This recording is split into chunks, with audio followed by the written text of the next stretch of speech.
हैं कि जब ब्रह्मा जी ने श्री कृष्ण प्रभु की लीला देखने के भाव से सारे बछड़ों को, ग्वालों को, सबको जब एक बार ओझल कर दिया, उनको एक बार छुपा लिया, तो भगवान कृष्ण स्वयं अनेक रूपों में, अनेक गुण, शील, स्वभाव और हर तरह की, उसी तरह की वेशभूषा को धारण करके अनेक रूपों में स्वयं विराजमान हो गए। और इसी प्रसंग को आगे बढ़ाते हुए हम आगे कल सुन रहे थे श्री रामानुज उपाध्याय महाप्रभु जी से कि उन्होंने बताया कि आज तो ब्रह्मा जी भी शर्मिंदा हो रहे हैं, क्योंकि वो हैरान हुए कि बताओ, मैंने जिनको जिनकी माया जानने के लिए, जिनके ग्वाल वालों को मैंने छुपा लिया था, जिनके बछड़ों को मैंने छुपा लिया था, और वो मेरी इस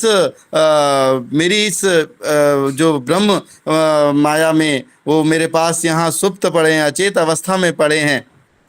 और इधर दूसरी भगवान कृष्ण की माया से सभी ग्वाल बाल, सभी बछड़े पुनः पुनः अपने रूप में प्राप्त हो गए हैं, पुनः अपने रूप में आ गए हैं। तो क्या मैंने जिनको छुपाया था वो नकली थे या ये नकली हैं?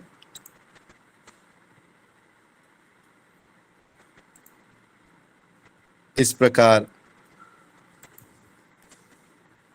अ,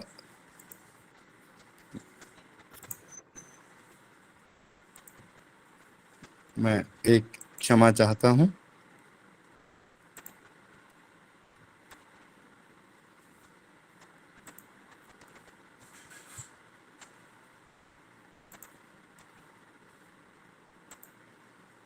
केशव जी, आपकी आवाज नहीं आ रही है। केशव जी, जी आपकी आवाज नहीं आ रही है। जी जी जी, अभी अभी आने लगी है हाँ सिग्नल कुछ। हाँ, ठीक है। आप जी जी। हाँ, तो आज ब्रह्मा जी खुद लज्जित हो रहे हैं और उन्हें लग रहा है कि ये असली हैं जो मेरे पास हैं, या वो असली हैं जो भगवान कृष्ण ने दूसरे रच दिए हैं।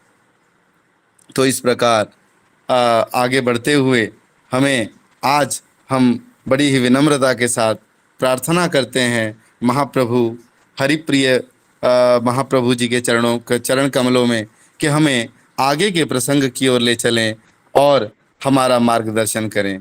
परम पूज्य हरिप्रिय महाप्रभु जी। सभी वैष्णवों के चरणों में मेरा अनंत कोटि सादर प्रणाम। पूज्य श्री हरे कृष्ण महापात्र जी, जो जिनकी कृपा हुई, आदेश हुआ कि आज किसी कारणवश आचार्यगण इस कक्षा का निर्वाह नहीं कर सकते हैं, तो यह दास इस कक्षा का निर्वाह करे। ये तो ऐसे ही है जैसे रास्ते में गाड़ी पंक्चर हो जाए और उसके लिए स्टेपनी की आवश्यकता पड़े, तो उस समय गाड़ी धीमे ही चलती है।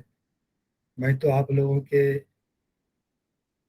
रसामृत आस्वादन के कराने के योग्य नहीं हूँ, इसके लिए समक्ष तो आचार्य गणी है। तथापि उन लोगों के आदेश का निर्वाह करने के लिए आज इस छोटी मुंह से कुछ भागवत का अनुशीलन करने का प्रयास करूँगा। कुछ उसमें त्रुटियां हों तो आप लोग अपने उदार गुण से उसे क्षमा करेंगे। हम लोग श्रीमद् भागवत के दशम स्कंद के अंतर्गत श्री ब्रह्म मोहन लीला का अनुशीलन कर रहे हैं। ब्रह्मा जी ने भगवान के और भी मधुर लीलाओं का दर्शन करने के लिए अपनी ओर से एक माया की रचना की। भगवान ने जब अघासुर लीला का संपादन किया तो ब्रह्मा जी के मन में इच्छा हुई, इससे भी और अधिक मधुर लीला का मैं आस्वादन करूं। और ब्रह्मा जी की इस कामना की पूर्ति के लिए ही भगवान ने अपनी माया के द्वारा ब्रह्मा जी को ऐसे कार्य में प्रेरित किया यह गौरी आचार्यों का मत है। अन्यथा ब्रह्मा जी की माया ब्रज के जितने भी परिकर हैं उस पर किसी भी तरह कार्य नहीं कर सकती है। भगवान स्वयं तो अमोहित रहे, किंतु अपने परिकर वर्ग को उन्होंने ब्रह्मा जी की माया के द्वारा मोहित सा दिखाया।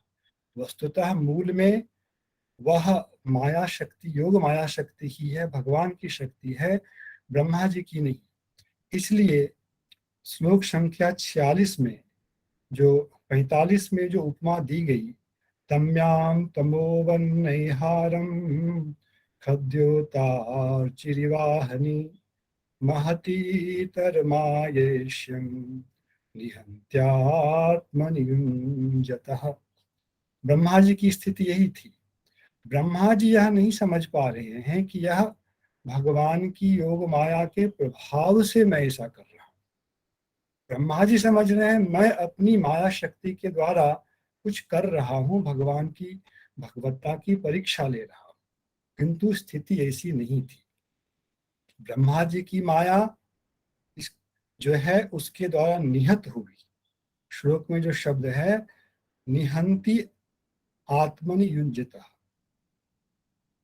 अपने में ही वह माया निहत हो गई। ब्रह्मा जी की माया ने भगवान की माया पर कोई प्रभाव तो नहीं डाला, किंतु उसके साथ मिलकर के उसकी सांद्रता बढ़ गई। यही जीव गोस्वामी ने भाव दिया है। इससे आगे का श्लोक जो है इसका आज अनुशीलन होना है। तावत् सर्वे वत्सपालाः पश्यतो यस्य तत्क्षणात् यदृश्यन्त घनश्यामाः पीतकौशेयवाससः।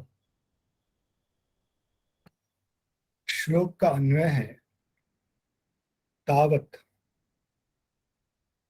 जब तक ब्रह्मा जी यहाँ वहां देख रहे हैं कि गुफाओं में भी मैंने इन लोगों को डाल रखा है, तो उससे बाहर भी सारे बछड़े और गोप बालक गोपालगण क्रीड़ा कर रहे हैं, इसकी मीमांसा कर रहे हैं और वे किसी निर्णय पर नहीं पहुंच पा रहे हैं। उसी समय उसी बीच में तावत सर्वे वत्सपालाः पश्यतो यस्य तत्क्षणात्, ब्रह्मा जी एक दृष्टि उन गोपालों पर और वत्सों पर रख रहे हैं और मीमांसा कर रहे हैं। यह क्या माया है, यह क्या है कि जिसको मैंने गुफा में रखा था वे लोग गुफा में भी हैं, गुफा से बाहर ये लोग क्रीड़ा भी कर रहे हैं आनंद में। उसी अजस्य पश्यतः, गोप बालक गण और वत्स गण को देख रहे हैं और ब्रह्मा जी। उसी समय भगवान ने जो अपनी एक इच्छा शक्ति के द्वारा ब्रह्मा जी को जो मधुर लीला का दर्शन कराना था, उसके लिए जो अगली लीला की रचना की वह इस प्रकार है। तत्क्षणात् विदृश्यन्त घनश्यामाः पीत कौशेय वाससः।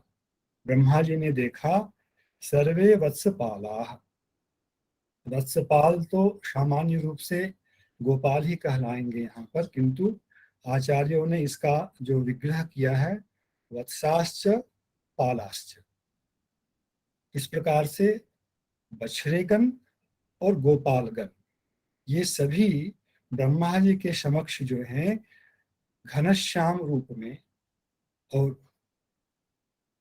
पीत वर्ण के रेशमी वस्त्रों में आच्छादित, या रेशमी वस्त्र, पीत वर्ण के रेशमी वस्त्र को धारण करते हुए उनके सामने उनको दिखाई पड़े।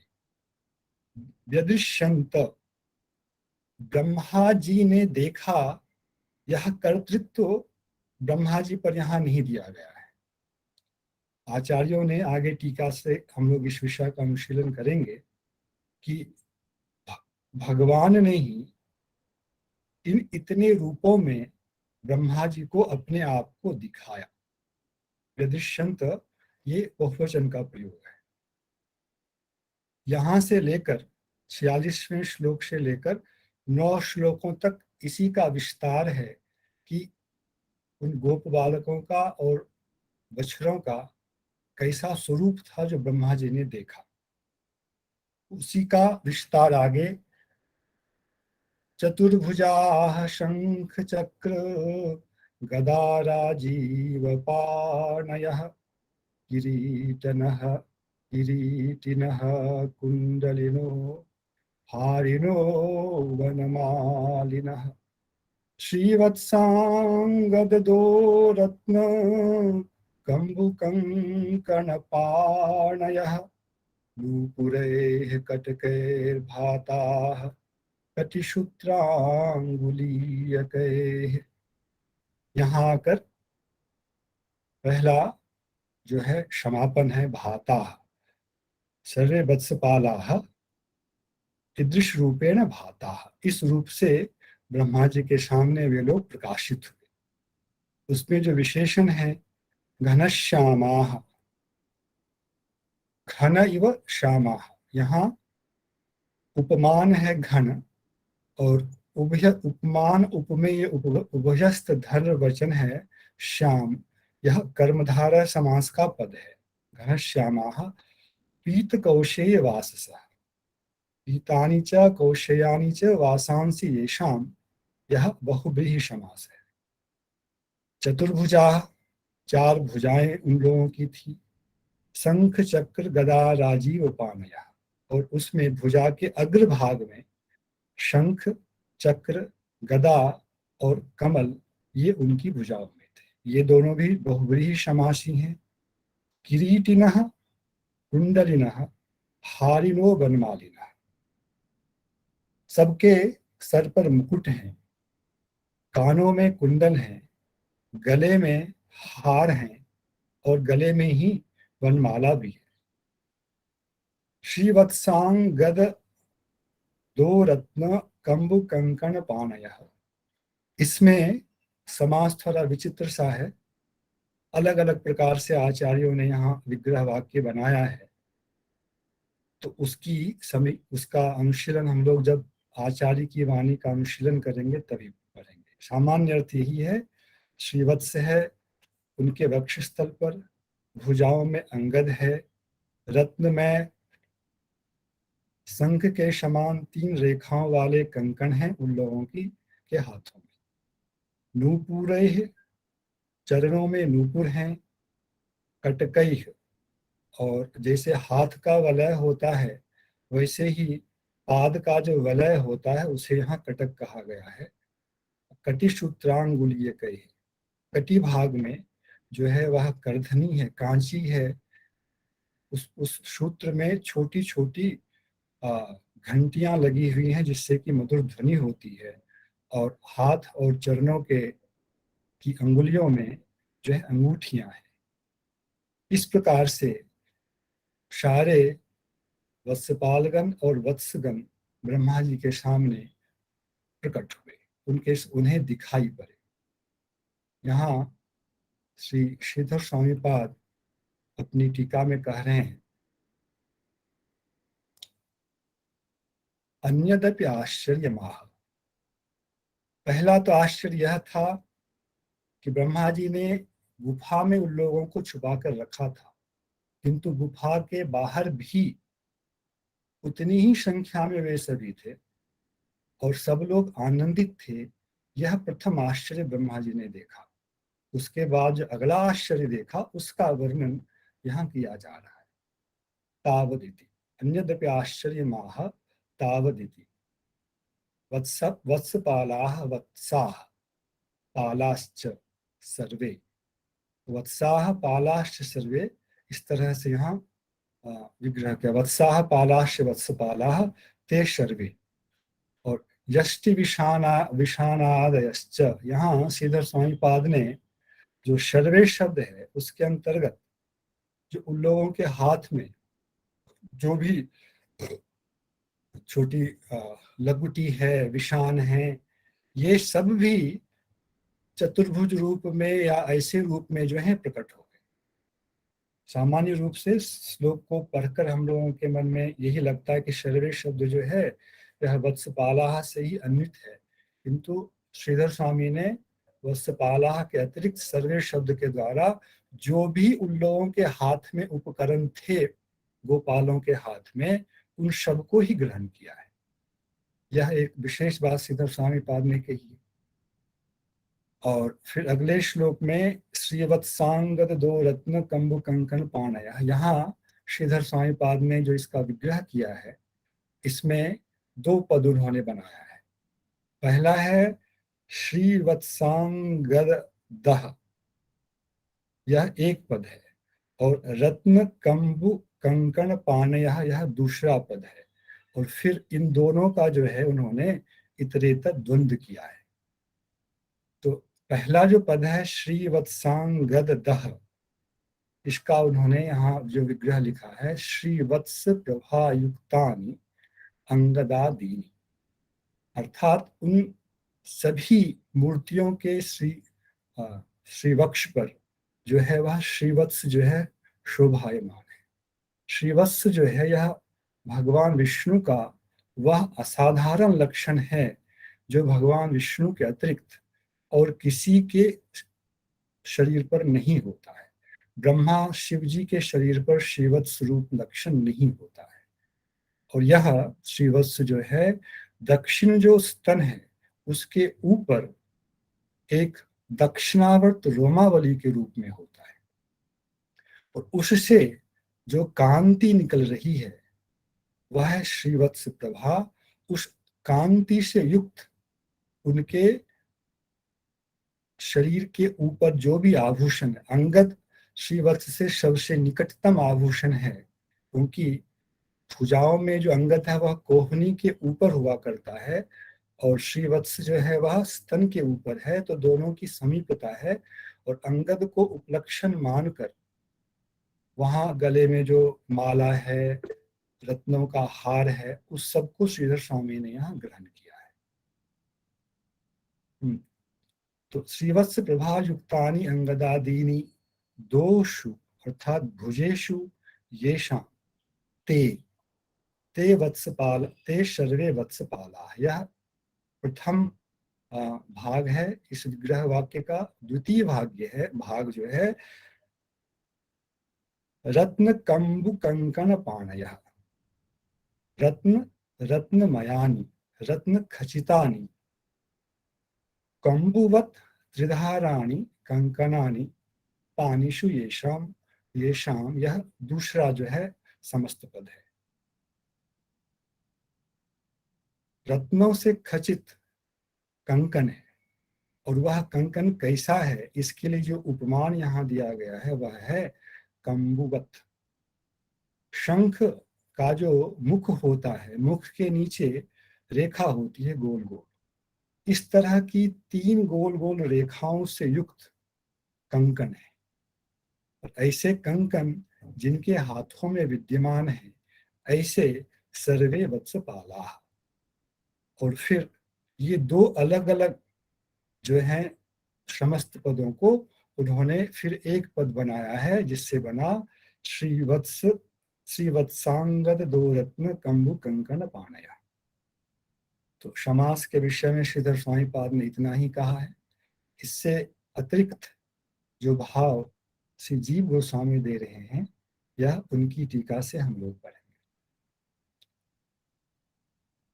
जीव गोस्वामी पाद कह रहे हैं, एवं मोहेन दीनतां गते ब्रह्मणि भगवान अपि अचिरात् द्रष्टुम मंजु महित्वम अन्यदपि यत् इति तदभिप्रायानुसारेण कृपाम व्यतनोत इत्याह तावदेति।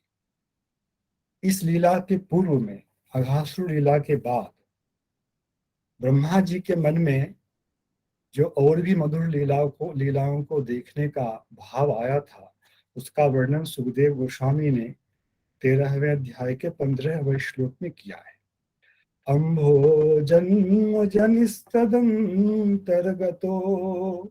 मायार्भकस्येषुतुर्द्रष्टुं मंजुमहित्वमन्यदपि तद्वत्सानितो वत्सपान् नीत्वान्यत्र कुरुद्वहन्तर्दधात् खेवस्थितो यः पुरा दृष्ट्वा घासुरमोक्षणं प्रभवतः प्राप्तः परम विस्मयम्। जीव गोस्वामी इस भाव को ला रहे हैं, ब्रह्मा जी को कोई भ्रम नहीं हुआ है। हमारे आचार्यों ने ब्रह्मा जी को भ्रमग्रस्त नहीं कहा है। ब्रह्मा जी की जैसी अभिलाषा हुई थी, उस अभिलाषा की पूर्ति के लिए ही भगवान ने ही अपनी तरफ से योग माया के द्वारा सारी लीला यहाँ पर रची है। इसलिए अचिरात द्रष्टुम मंजु महित्व अन्यदपि यत्, यह जो अभिप्राय पहले व्यक्त हुआ है ब्रह्मा जी का, उसके अनुसार ही ब्रह्मा जी के ऊपर कृपाम व्यतरोत, कृपा का विस्तार किया भगवान। ब्रह्मा जी की स्थिति कैसी है? मोहेन दीनताम गते ब्रह्मणि। ब्रह्मा जी तो यही सोच रहे हैं कि मैंने अपनी माया के द्वारा इन लोगों का अपहरण करके इन्हें गुफा में बंद किया था, और ये क्या हो गया? एक ही साथ पूर्णतः दूसरा सेट हमें दिखाई पड़ रहा है, और उनको तो बिल्कुल ही हमारी माया से कोई उन पर कुछ प्रभाव नहीं दिख पड़ रहा है। वे लोग तो बहुत ही आनंदित होकर कृष्ण के साथ लीला कर रहे हैं। ऐसे ब्रह्मा जी के ऊपर जो मोह में अभी है और दीन हो गए हैं, क्योंकि उनको लग रहा है कि मेरी शक्ति का जो कार्य होना चाहिए था वह नष्ट हो गया, इसलिए ब्रह्मा जी में दीनता का भाव है, शक्तिहीनता का भाव है। ब्रह्मा जी के ऊपर कृपा करते हुए भगवान ने दिखाया तावद इत्यादि नवकेन, 9 श्लोकों के समूह में इसका विस्तार किया जा रहा है। अंकास्तु पृथक पृथक क्रियन्ते, इन 9 श्लोकों को एक साथ कुलकम के रूप में न देकर प्रत्येक श्लोक को अलग अलग ही संख्या दी गई है। यहाँ पश्यन्तम अजम अनादृत्य तादृश शक्तिम अनपेक्ष अदृश्यंत, जो श्लोक में अदृश्यंत शब्द है 46वें श्लोक में, व्यदृश्यंत घनश्यामा पीत कौशे वाससः, इसकी भूमिका में जीव गोस्वामी पाद कह रहे हैं पश्यंतम अजम अनादृत्य। ब्रह्मा जी तो मोहग्रस्त होकर, दीन होकर उन बछड़ों को और गोपालों को देख रहे हैं और विचार ही कर रहे हैं कि मैं ये क्या हो गया। ऐसी स्थिति में ही ब्रह्मा जी की दृष्टि शक्ति की उपेक्षा करते हुए, मतलब ब्रह्मा जी अपनी दृष्टि से तो इस चीज के मर्म को समझ ही नहीं सकते हैं, उनकी स्थिति सदाकाल के लिए ऐसी ही बनी रहेगी। इसलिए ब्रह्मा जी की दृष्टि शक्ति की अपेक्षा ना करते हुए भगवान ने अदृश्यंत अर्थात स्वयं एव तदृष्टो व्यक्ति भूता, भगवान स्वयं ही ब्रह्मा जी की दृष्टि में व्यक्तिभूत हो गए इतने रूपों में, जो गोपाल और वत्सगण थे। स्वशक्ति मात्रेन अभिव्यक्ते है कर्म कर्तृत्वम। इस दर्शन में ब्रह्मा जी की कोई भूमिका नहीं है, जहाँ कर्ता भी भगवान स्वयं ही है, क्योंकि दिखा वही रहे हैं, और उस दर्शन क्रिया के कर्म भी भगवान ही है। इसलिए स्वशक्ति मात्रेन अभिव्यक्ते है कर्म कर्तृत्व मात्र भगवतः, यह जीव गोस्वामी पाद भाव दे रहे हैं। ब्रह्मा जी इस विषय में सर्वथा ही अयोग्य है। ब्रह्मा जी की योग्यता नहीं है कि भगवान के चतुर्भुज रूप विष्णु रूप का जो है अपनी इच्छा से दर्शन कर सकें, जब तक भगवान अपनी शक्ति के द्वारा उन पर अनुग्रह ना करें। और यह सभी जीवों के लिए है, कोई भी जीव भगवत दर्शन अपनी शक्ति से नहीं कर सकता है।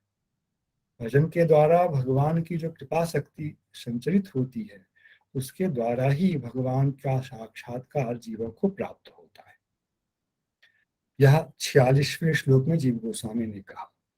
47वें श्लोक में चतुर्भुजा इत्यादि जो शब्द हैं, किस रूप में बालकों को देखा, वहां जीव गोस्वामी एक विशेष विचार उत्थापित कर रहे हैं, जिसे श्रीधर स्वामी ने स्पर्श नहीं किया था। चतुर्भुजा इति अत्र चतुर्भुजत्वादिना विष्णुत्वम अवगम्यते, मायादि अधिष्ठातृत्वेन तु प्रथम द्वितीय पुरुषत्वम अवगम्यते तस्मात्।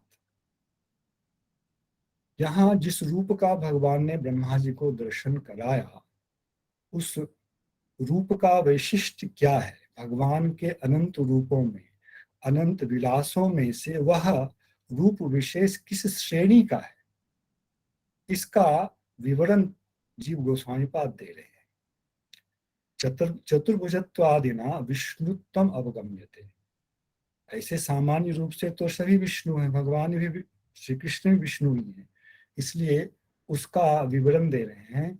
मायादधिष्ठातृत्वेन तु प्रथम द्वितीय पुरुषत्वम अवगम्यते। शायद आगे भी यह भविष्यत काल का प्रयोग दिया है जीव गोस्वामी ने, कि आगे के विषय से यह स्पष्ट हो जाएगा कि भगवान ने जो अपना यह वर्तमान रूप, कितने रूपों में, बालकों के रूप में, वत्सों के रूप में दिखाया, वह प्रथम पुरुष और द्वितीय पुरुष जो है, प्रथम पुरुष अर्थात माया प्रकृति के अधिष्ठात्री जो कारणोदक्षाई विष्णु है, वे प्रथम विष्णु रूप हैं, और जो द्वितीय पुरुष हैं गर्भोदशाई पुरुष है।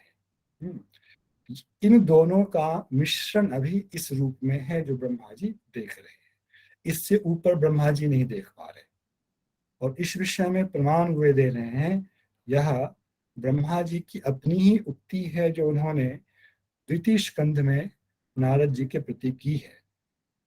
सृजामि तन्युक्तोऽहं हरो हरति तद्वशः विश्वं पुरुषरूपेण परिपाति त्रिशक्तिधृक्। अहं तन्नियुक्तः सन् सृजामि, हरः तद्वशः सन् हरति, एवं पुरुष रूपेण स एव त्रिशक्तिधृक् विश्वं परिपाति।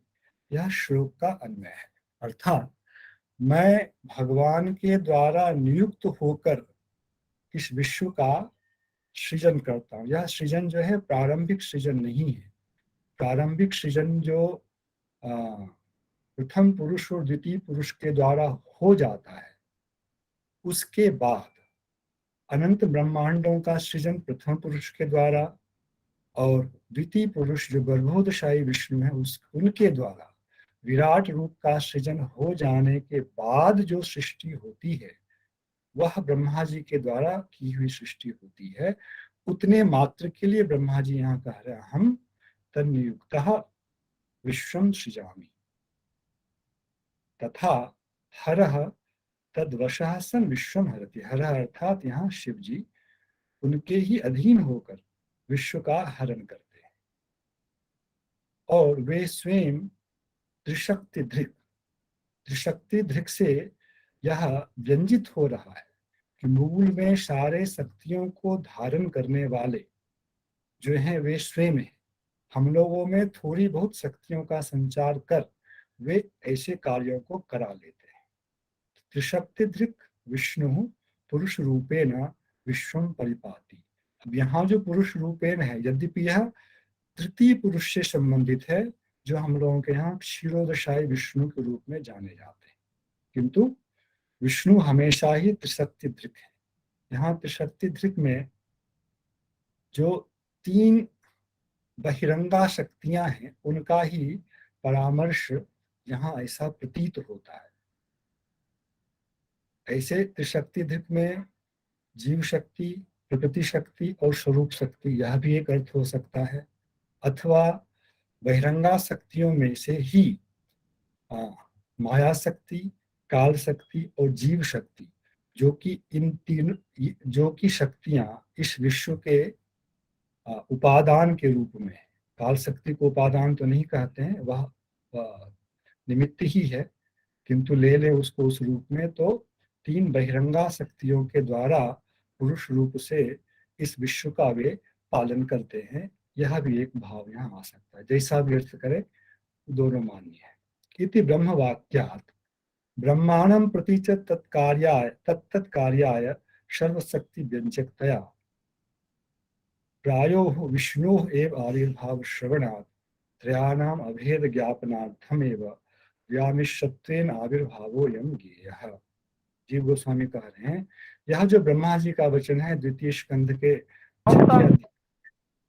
6 इसका भाव यह है, ब्रह्मा जी जो कह रहे हैं कि तत्त कार्याय, उस कार्य विशेष के लिए, जैसे ब्रह्मा जी सृष्टि का कार्य करते हैं तो उस कार्य विशेष के लिए, शिव जी हरण का कार्य करते हैं तो उस कार्य विशेष के लिए सर्वशक्ति व्यंजकतया विष्णु एवं आविर्भाव शरणात्, उन सब में तत्त कार्य विशेष की के निमित्त जितनी शक्ति की आवश्यकता होती है उतनी शक्ति अभिव्यक्त होती है, किंतु सर्वसम शक्ति व्यंजकतया कौन है? विश्वम पुरुष रूपेण परिपातित शक्ति थी, प्रायः विष्णु एव आविर्भाव श्रवणात् त्रयाणाम अभेद ज्ञापनार्थम एव। यहाँ त्रयाणाम का अर्थ जो है प्रथम द्वितीय के साथ तृतीय पुरुष जो इस श्लोक के विषय विश्वम पुरुष रूपेण परिपातित शक्ति, इस वाक्य खंड के जो विषय हैं क्षीरोदशाई विष्णु, एतेषां त्रयाणाम अभेद ज्ञापनार्थमेव व्यामिश्रत्वेन आविर्भावोऽयं गीयः। यह जो ब्रह्मा जी के सामने इन रूपों में भगवान प्रकट हैं, इसमें इन्हीं तीन रूपों का मिश्रण है। कारणोदशाई विष्णु, गर्भोदशाई विष्णु और क्षीरोदशाई विष्णु, इन तीनों विष्णु रूपों का इसमें मिश्रण है। इससे अधिक जो माधुरी है वह ब्रह्मा जी के सामने इस लीला में अभी प्रकट नहीं हुई है, इसीलिए ब्रह्मा जी को इससे संतोष नहीं हुआ है। आगे ब्रज की माधुरी का अनुभव करने के लिए उन्होंने प्रार्थना की है। 14वें अध्याय में जब प्रार्थना का प्रसंग आता है तो वहां ब्रह्मा जी इस माधुरी का अनुभव करने के लिए प्रार्थना करते हैं, अर्थात अभी जितनी माधुरी का वे अनुभव कर रहे हैं लीला माधुरी का, वह विष्णु भगवान के इन तीन रूपों से संबंधित ही है। ब्रज के कृष्ण से संबंधित माधुरी का अनुभव इस लीला विशेष में ब्रह्मा जी को प्राप्त नहीं हुआ है। यह चतुर्भुजा के अंतर्गत जीव गोस्वामी ने इतना सारा भाव दिया है। अब आगे श्रीवत्सांगद दो रत्न कंबु कंकन पानय, इस श्लोक का विग्रह करते हुए जीव गोस्वामी कह रहे हैं, श्रीवत्सोनाम दक्षिणस्तनोर्ध्वे सूक्ष्म रोमनाम दक्षिणावर्तः श्री भगवतः साधारण लक्षण। श्रीवत्स क्या है? श्रीवत्स जो है भगवान के चिन्मय विग्रह में जो दक्षिण स्तन है उसके ऊपरी भाग में बहुत सूक्ष्म, बहुत कोमल रोमराजी जो है, जो केश समूह है, वैसा एक दक्षिणावर्त, दक्षिण से जैसे क्लॉकवाइज जिसको हम लोग आजकल कहते हैं वह है दक्षिणावर्त। दक्षिण से मतलब बाएं से दाएं की ओर आते हुए वैसी एक पंक्ति है केशों की, वह जो है श्रीवत्स कहलाता है। और यह श्री भगवान का असाधारण लक्षण है, भगवान से अतिरिक्त अन्य कहीं भी यह प्राप्त नहीं होता है। न्याय शास्त्र के अनुसार इसका विवरण यदि हम दें, असाधारण लक्षण वह है जो अन्य किसी भी प्रमेय में नहीं जाता है, अन्यत्र किसी लक्ष्य में घटित नहीं होता है। यदि इतना ही हम बोल दें विष्णु श्रीवत्सवान तो हो गया, पर्याप्त है।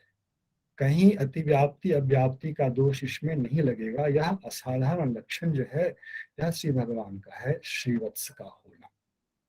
यह सामान्य रूप से भाव दे करके श्रीवत्स का, अब श्रीवत्स का दूसरा अर्थ कर रहे हैं, श्रीयुक्तम वत्सम अर्थात वक्षः। वत्स शब्द, श्रीवत्स का अर्थ तो जैसा जो मुख्यार्थ है वह वही है। अब जो है यौगिक अर्थ में आ रहे हैं, श्रीयुक्तम अर्थात शोभा युक्तम। वत्सम कोश में वत्स शब्द जो है यह वक्ष प्रदेश के लिए भी प्रयुक्त होता है। तो शोभा युक्त वक्षस्थल है जिनका, ऐसे चतुर्भुज रूप वालों को उन्होंने देखा, तत्प्रभा युक्तम इत्यादि। और ऐसी प्रभा से युक्त अंगद इत्यादि हैं, तत्प्रभा युक्तम युक्तानि अंगदादीनि, ये जो जैसा श्रीधर स्वामी पाद ने कहा था वैसा ही विग्रह जीव गोस्वामी भी स्वीकार कर रहे हैं। यद्वा श्रीयुक्तम वत्सम वक्षो येषाम इत्यादि योज्यम। श्रीधर स्वामी पाद ने तो श्रीवत्स प्रभा युक्तानि अंगदादीनि आभरणानि ये शाम ऐसा किया था। उस अर्थ को स्वीकार कर उसके बाद एक नया अर्थ दे रहे हैं कि पहला जो खंड है वह इतना ही है, श्रीयुक्तम वत्सम अर्थात वक्षः येषाम ते श्रीवत्साः। इस तरह से इन्होंने, चक्रवर्ती ठाकुर ने भी आगे ऐसा ही विग्रह किया, उसमें उन्होंने 2 की जगह 4 जो है वो समस्त पद बना करके फिर सबका द्वंद्व किया है। तो इस दिशा यही जीव गोस्वामी ने दिया, विस्तार नहीं किया है। श्रीवत्सम श्रीयुक्तम वत्सम वक्षः येषाम इति श्रीवत्साः, यह एक पद है, एक समस्त पद है। यहाँ प्रमाण दिया जीव गोस्वामी ने उरो वत्सम च वक्षस्य इत्यमरः। अमरकोश में वत्स शब्द का एक अर्थ जो है वह वक्ष कहा गया है, इस आधार पर यह अर्थ किया गया है। आगे श्रीवत्सांगद दो रत्न कंबु कंकण पाणयः नूपुरैः कटकैर्भातः कटिसूत्रांगुलीयकैः। यहाँ नूपुरैः कटकैः, यह जो कटक शब्द है उसके लिए कह रहे हैं, क्योंकि कटक शब्द जो है वह सामान्य रूप से वलय के लिए प्रयुक्त होता है, वह चाहे हस्त वलय हो चाहे पाद वलय हो। किंतु नूपुर शब्द के साहचर्य में कटक शब्द जो है वह पाद वलय ही ग्रहण किया जाएगा। इसको जीव गोस्वामी कह रहे हैं पारिशेष्य, क्योंकि हाथ का जो वलय है वह 2 रत्न कंबु कंकण पाणिया में जो कंकण शब्द जो है इसके द्वारा हस्तवलय का ग्रहण होगा। उसके बाद जो बच जाता है वह है पाद वलय, इसलिए पारिशेष्य नियम के अनुसार कटक शब्द का अर्थ जो है यहाँ पाद वलय होगा। अन्यत तय, और बाकी जो मुख्य बातें हैं वह श्रीधर स्वामी पाद ने कही। तत्र, यहाँ जो श्रीधर स्वामी पाद ने व्याख्या की है उस व्याख्या में जो उन्होंने त्रिधारत्व कहा था कंकण का, उसको जीव गोस्वामी थोड़ा सा विस्तार दे रहे हैं। कंबोर मुखाग्र भागे त्रिधारत्वा तथोक्तम। शंख के ऊपर में गोल रेखाएं जो होती हैं वैसी रेखाओं का कंकन में होना, माने कंकन ऐसा है, प्रायः हम लोग जो व्यवहार में कंकन आज देखते हैं उसमें थोड़ा सा जो है मध्य भाग में एक उभार होता है, एक रेखा मध्य भाग में होती है। ऐसा कंकन हो जिसमें कि वैसा 3 भाग हो, मानो 3 कंकन एक साथ जुड़े हुए हों तो 3 रेखाएं उसमें उभरी हुई दिखाई पड़ेंगी, ऐसा कंकन उन लोगों ने धारण किया है। कंबोर मुखाग्र भागे त्रिधारत्वा तथोक्तम। यद्वा, अब अपनी तरफ से दूसरा एक विग्रह दे रहे हैं जो श्रीधर स्वामी पाद ने नहीं दिया है। कंबवः वलयाः कंकणानि मणिबंध बंधनानि हस्तसूत्राणि। कंकण शब्द का अर्थ तो हस्तवलय है, सामान्य रूप में कोई समस्या नहीं। किंतु जब हमने क्या किया था, कंबु कंकन किया था, तो वहां कंबु जो था वह उपमान हो गया था। इस बार जीव गोस्वामी पाद क्या कर रहे हैं, कंबु को उपमान नहीं मान रहे, यह सीधा सीधा जो है रत्न का आभरण का नाम है। कंबवः अर्थात वलयाः, कंकनानि तेभ्यः भिन्नानि। तो फिर कंकन किसको बोलेंगे? कंबु यदि आपने वलय को बोल दिया, कंकन को ही सामान्यतः वलय कहा जाता है, पर आपने कंबु को जब वलय कह दिया तो कंकन किसको कहेंगे? तो उसका विस्तार कर रहे हैं, मणिबंध बंधनानि हस्तसूत्राणि।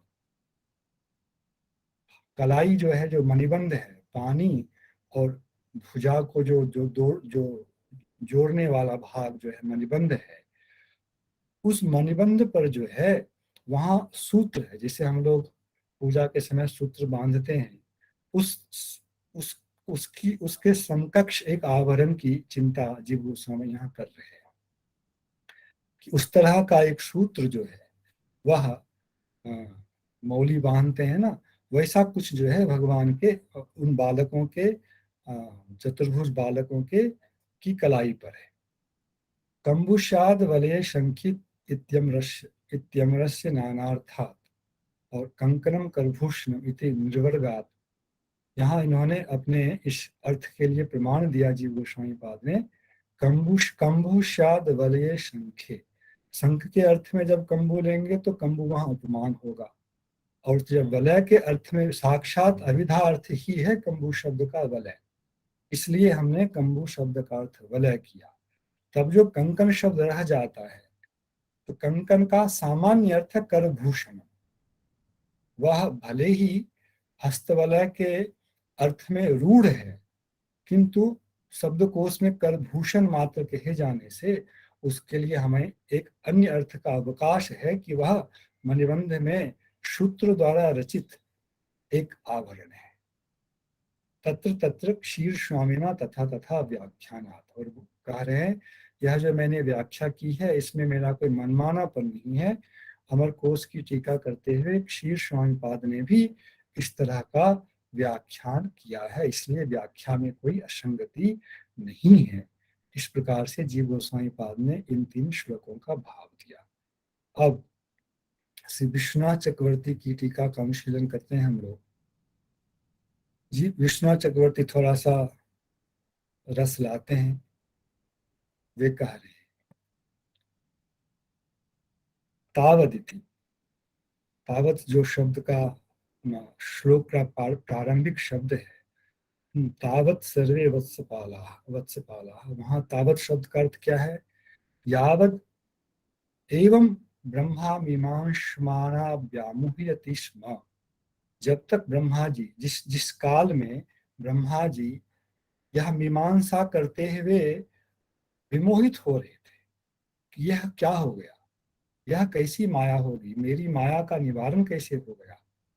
इस मीमांसा काल में ही भगवान ने अपने रूप का विस्तार किया, उनको अपने रूप को दिखाया। वत्साह पालाश्च, यहाँ चक्रवर्ती ठाकुर ने भी वत्सपाल शब्द का जो विग्रह किया उसमें वत्स शब्द के द्वारा तो केवल बछड़ों को ग्रहण किया और पाल शब्द के द्वारा वत्सपाल को ग्रहण किया। पश्यतः अजस्य, पश्यन्तम अपि अजम अनादृत्य, ब्रह्मा जी तो बछड़ों को ही देख रहे थे या जो भी रूप उनके सामने था बालकों का और बछड़ों का। ब्रह्मा जी ने भगवान ने ब्रह्मा जी की किस एकाग्रता का कोई विचार नहीं किया, कोई परवाह नहीं की ब्रह्मा जी की एकाग्रता का, इसलिए पश्यन्तम अपि अजम अनादृत्य, उसका अनादर करते हुए ऐसा भाव लाते हुए हृदय में कि भो सत्यलोकवासिन अज सत्यम तम अज एव असि, हे सत्यलोकवासी अज, यहाँ ब्रह्मा शब्द श्लोक में नहीं है ना, अज अज अज शब्द है, अजस्य, पश्यतः अजस्य, हे सत्यलोकवासी अज, तुम वास्तव में अज ही हो। अज शब्द का अर्थ नहीं हुआ है जन्म जिसका, यहाँ भाव ये है कि तुम्हारी बुद्धि का जन्म नहीं हुआ है। सत्यम तुम अजय अज एव असि, यह अर्थ दास ने क्यों लिया? क्योंकि आगे जो वाक्य आ रहा है उसमें वे खुद कह रहे हैं, स्वयं कह रहे हैं कि दृश्यैव बुद्ध्या विश्वम सृजसि, यह जो बुद्धि शब्द है, इसलिए अज शब्द में जो निषेध है वह बुद्धि का निषेध दास ने लिया है। इतने बालक हो कि तुम्हारी बुद्धि का ही उदय नहीं हुआ है। अजय वशी, दृश्यैव, यहाँ दृश्यैव लिखा हुआ है पर वह दृश्यैव होना चाहिए। दृश्यैव बुद्धिया विश्वम सृजसि, ऐसी बुद्धि से तुम विश्व का सृजन करते हो। एक व्यंग दे रहे हैं, क्या ऐसी बुद्धि मैंने तुम्हें दी है? और असमान माया मोहितुम इच्छसि, हमारी बिल्ली और हम ही से यूं, हमने ही यह भी शक्ति जो है तुम्हें मैंने ही दी है। और हम लोगों को ही इस माया के द्वारा तुम मोहित करने की इच्छा रखते हो। अस्मान माया मोहितुम इच्छसि कथंचित ज्ञातुम अपि तावन्ना शक्नोषि। इसलिए तुम किसी भी प्रकार से मुझे, मेरी इस माया को जानने में समर्थ हो ही नहीं। कितनी भी मीमांसा कर लो कभी तुम्हें इसका जो है ज्ञान नहीं हो पाएगा। इसलिए पश्य, मैं ही तुम्हें दिखाता हूं कि मैं क्या हूं, तब जाकर तुम्हारी माया दूर होगी। पश्य इति, इतना भाव अपने हृदय में ठाकुर जी ने लाया है। सत्यलोकवासीन अज सत्यम तुम अजय वशी दृश्य बुद्धा विश्वम सृजसि अस्मान माया मोहितुम इच्छसि कथंचित कथंचित ज्ञातुमपि तावन्न शक्नोषि अतएव पश्य। इसके इतना मन में भाव लेकर भगवान तो कृपा ही कर रहे हैं, ब्रह्मा जी को तो दिखाने के लिए इसीलिए लीला उन्होंने रची। इसलिए देखो, दृश्यंत, भगवान ने अपने आप को दिखाया। वयम वृंदावनीयाः तृणं चरन्तः वत्साः अपि वत्सान् चारयन्तो गोपबालाः। वयं वृंदावनीयाः तृणं चरन्तः वत्साः अपि वत्सान् चारयन्तः गोपबालाः एवं भवामः। यहाँ भी टीका में एवं भवामः तो यह अशुद्ध है। एवं भवामः, भवामः भवामः ऐसा है, वह शुद्ध होना चाहिए। देखो, हम लोग वृंदावन से संबंधित तृण का भक्षण करने वाले वत्सगण है, और इन वत्सों को वनों में चराने वाले गोपबाला है। ऐसा होकर के हम लोग कैसे हैं, जैसा तुम देख रहे हो, हम लोग सभी विष्णु इति ज्ञापयन्तः इव तद्दृष्टि गोचराः स्वयमेव अभूवन्। इस चीज को मानो उनके हृदय में ही बताते हुए उनके दृष्टि गोचर हो गए, स्वयं ही दृष्टि गोचर। ब्रह्मा जी की शक्ति नहीं है कि वे अपनी शक्ति के द्वारा भगवान के इस स्वरूप का, इस रूप का दर्शन कर पाए। और स्वयमेव तदृष्टि गोचराः अभूवन्, इसमें बोल रहे हैं स्वप्रकाशत्वात्, क्योंकि भगवान स्वयं प्रकाश है। अन्य कोई शक्ति उनको प्रकाशित नहीं कर सकती है। भगवान की अपनी ही स्वरूप शक्ति उनका प्रकाश करने में समर्थ है। तो यह लीला के अंतर्गत जो वैष्णव वेदांत का सिद्धांत है, इसको जीव गोस्वामी ने कहा, तो जीव गोस्वामी ने भी संक्षेप में, चक्रवर्ती ठाकुर ने उसका विस्तार किया। और फिर जो समस्त पद वाला विषय है, यहाँ जीव गोस्वामी ने संकेत देकर छोड़ा था, चक्रवर्ती ठाकुर ने उसका पूरा विस्तार कर दिया है। श्रीवत्स सब 2 पद पहले जो है, उसमें जीव गोस्वामी ने कहा था श्रीयुक्तानि वत्सानि येषाम, श्रीयुक्ताः वत्साः येषाम, ऐसा कहा था। यहाँ ये कह रहे श्री लक्ष्मी, लक्ष्मी एषा तद्युक्तानि वत्सानि वक्षांसि येषाम ते। इन्होंने सीधा वत्स शब्द का अर्थ जो है वक्ष ही किया। शोभा से युक्त वक्षस्थल जिनका है, ऐसा ऐसा पहला समस्त पद है। श्रीवत्सा ते श्रीवत्सा अथाच अंगद युक्ता दोषः बाहवः येषाम ते च, ये दूसरा समस्त पद है। अंगद से युक्त भुजाएं हैं जिनकी, पहला समस्त पद हो गया श्रीवत्साः। दूसरा अंगद दह, अंगद युक्ताः बाहवः येषाम, ये दूसरा। तीसरा रत्न, रत्नम अर्थात कौस्तुभ, यह अर्थ पहले टीकाकारों ने नहीं दिया, जी गोस्वामी ने संकेत तो दिया है करने का, उसी का विस्तार कर रहे हैं। श्रीधर स्वामी पाद ने तो रत्न को कर दिया था रत्नमयानि कंकनानि, इस तरह से। ऐसा अर्थ चक्रवर्ती ठाकुर ना करके ये कह रहे हैं रत्नम कौस्तुभ तद्युक्ताः कम्बवः। श्रीधर स्वामी थोड़े संकुचित हुए थे कि कंबू शब्द का अर्थ मैं क्या करूंगा। उन्होंने कंबू को कंकण का उपमान माना था। इन्होंने जीव गोस्वामी से दिशा लेकर क्या किया कि कंबु शब्द, कंबु का आभरण तो जीव भगवान के शरीर पर नहीं है, हाथ में कंबु है, शंख है, यहाँ कैसे वह अनुत हो, तो उसका भाव दे रहे हैं कौस्तुभ से युक्त कंबु। कंबु का अर्थ यहाँ ले रहे हैं ग्रीवा, और कैसे यह अर्थ घटित होगा इसके लिए कह रहे हैं अतिशयोक्त्या त्रिरेखांकिताः कंठाः येषां ते च। यहाँ अतिशयोक्ति अलंकार ला रहे हैं कि कंठ जो है वह शंख ही है, इतनी समानता है, तीनों रेखाओं के कारण इतनी समानता है कि कंठ शंख ही है, यही अतिशयोक्ति यहाँ है। इसलिए कंठ का व्यवहार ना करके यहाँ पर जो उपमान है उसका ही व्यवहार जो है श्लोक में कर दिया गया है। कौस्तुभयुक्ताः कंबवः कंठ त्रिरेखांकिताः कंठाः येषां ते, यह तीसरा जो है समस्त पद है।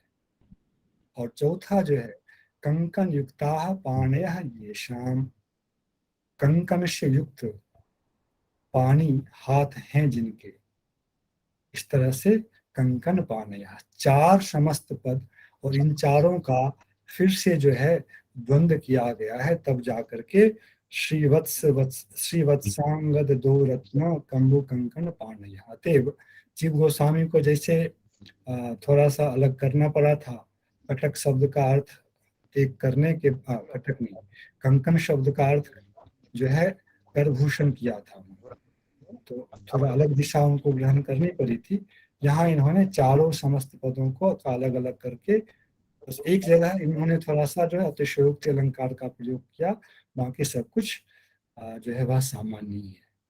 तो इस प्रकार हम लोगों ने आज ठाकुर जी की कृपा से इन भगवान ने जिस रूप को ब्रह्मा जी के सामने प्रकट किया और कितने परिमाण में ब्रह्मा जी के ऊपर अपनी अभिकृपा की है और कितने परिमाण में उत्कंठा रख दी है, और उस उत्कंठा की व्यक्ति ब्रह्मा जी ने आगे जब स्तुति की है तो उसमें व्यक्त की है।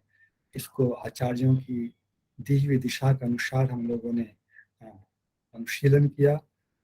मैं संस्कृत व्याकरण का कोई अधिक विद्वान नहीं हूँ, आचार्य लोग तो इसी का ज़्यादा प्रयोग कर रहे हैं। कहीं यदि भाषा में त्रुटि हुई हो तो आप लोग निर्गुण से उसको क्षमा करेंगे। जय श्री कृष्ण, हरे कृष्ण कृष्ण कृष्ण हरे हरे, हरे राम राम राम हरे। मैं संभ्रम में प्रारंभ में मंगलाचरण करना ही भूल गया, आप लोग इसे भी क्षमा करेंगे। जय श्री कृष्ण। जय जय श्री राधे। हमारे पूज्यपाद हरिप्रिय महाराज आज अशेष करुणा करके इस समय जो समस्या थी उसका निराकरण करके और श्री कृष्ण कथामृत मंदाकिनी में हमें अवगाहन करा के धन्य करा दिए हैं। इस समय हमारे नरोत्तम प्रभु जी और मैं भी दोनों ही यात्रा में है और हमारे जयकांत प्रभु जी अस्वस्थ हैं, इसलिए इस हरि कथा मंदाकिनी को अनवच्छिन्न रूप से प्रवाहित करने के लिए हम उनकी करुणा का प्रार्थना किए थे और हमारे निवेदन को स्वीकार करते हुए प्रिय हरिप्रिय महाराज जी आज हम लोगों को अत्यंत अनुग्रह किए हैं, अपने करुणा प्रवाह से स्नपित किए हैं। इसलिए मैं सभी की ओर से, समस्त श्रोतृ मंडली की ओर से, अपनी ओर से पुनः पुनः प्रणाम और कार्तज्ञ धन्यवाद निवेदन करता हूँ और उनके आशीर्वाद कामना करता हूँ। ऐसी जब जब भी उनकी हम अनुग्रह चाहेंगे वो कृपा करके अनुग्रह से हम लोगों को अभिषिक्त करेंगे, यही प्रार्थना के साथ। जय जगन्नाथ, जय जय समस्त श्रोतृ मंडली की जय, जय जय श्री राधे।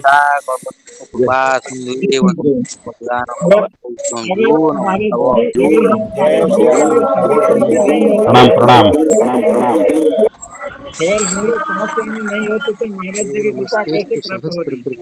तो ये भगवान की इच्छा ही है कि महाराज जी का कृपा जीवन को प्राप्त हो। बहुत अच्छा लगा, सुंदर महाराज जी के चरणों में प्रणाम, समस्त भक्तों के चरणों में प्रणाम करते हुए कृतज्ञता निवेदन करते हैं। हरे